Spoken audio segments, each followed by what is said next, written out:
সকাল সকাল দেখো ভাত বসিয়ে দিয়েছি, সাথে হবে হলো সয়াবিনের তরকারি। তো দেখো সয়াবিন আলু আমি কেটে নিয়েছি। তো চলো এবার ভাতটা আমি উপর দিয়ে দিব, তারপরে আমি সয়াবিনের তরকারিটা রান্না করব। তো চলো রান্না করা যাক। হ্যাঁ গাইস, কেমন আছে সবাই? ভালো আছে? অবশ্যই ভালো আছে। আমার চ্যানেলে সবাইকে ওয়েলকাম। যাদেরকে ভালো আছে ওদেরকে প্রণাম।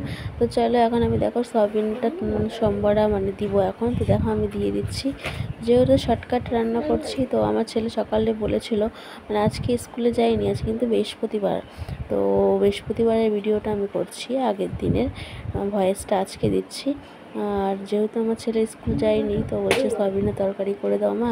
আর শরীরটা আবার খারাপ হয়ে গেছে আমার ছেলের, কারণ ওর গলা ব্যথা আবার ধরছে। বলি জল ঘাটতে না, জল ঘেটে আবার জল ঘেটে বেশিক্ষণ ধরে স্নান করে। তো ওর শরীরটা আবার খারাপ হয়ে গেছে। তো স্কুলে পাঠাচ্ছি না, তো বাড়িতেই পড়াশোনা করছে।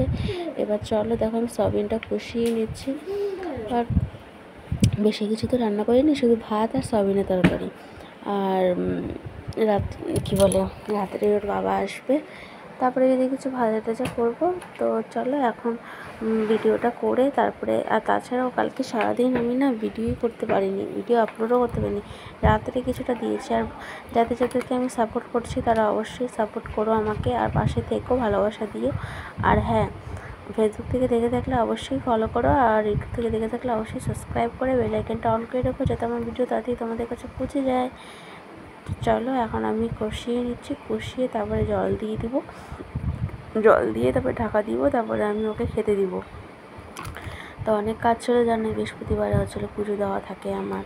তো অনেক কাজ টাজ করে ভিডিওটা আমি এডিট করার টাইমই পাইনি। তো আজকে ভাবলাম তো চলো এখন কাজ রান্নাবাড়ি হয়ে গেছে, তা এখন হলো আমি কালকের ভিডিওটা এডিট করি।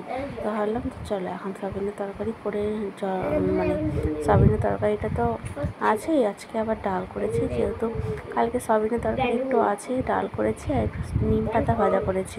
কালকে রাত্রে আমার ছেলে মানে রাত্রে একটু ঘুমাতে দেয়নি, রাত্রে হচ্ছে হলো মানে মুখে থুতু আসছে, গিলতে পারছে না গলা ব্যথায়, তার মধ্যে হয়তো পেটে কৃমিও হয়েছে, বমি করছে। তো শরীরটা একটুকু ভালো নেই।